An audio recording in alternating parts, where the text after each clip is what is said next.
Please stand by for this ABS-CBN News Update.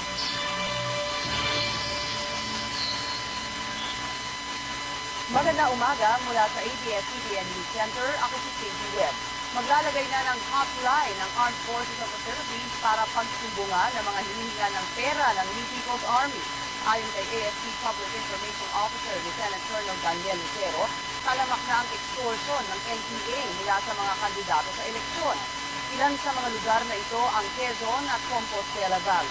Ayon kay Lucero, humihingi ng 500,000 hanggang 1 milyong piso ang NPA mula sa mga kandidato sa pagka-senador at mas mababang halaga naman sa mga lokal na opisyal. Talamak na ang extortion ng NPA mula sa mga kandidato sa eleksyon.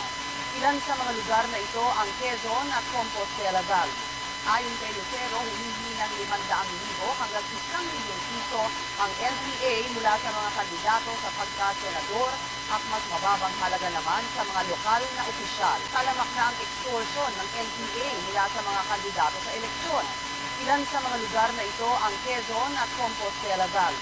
Ayon kay Lucero, humihingi ng 500,000 hanggang 1 milyong piso ang NPA mula sa mga kandidato sa pagka-senador at mas mababang halaga naman sa mga lokal na opisyal. Talamak na ang extortion ng NPA mula sa mga kandidato sa eleksyon. Ilan sa mga lugar na ito ang Quezon at Compostela Valley.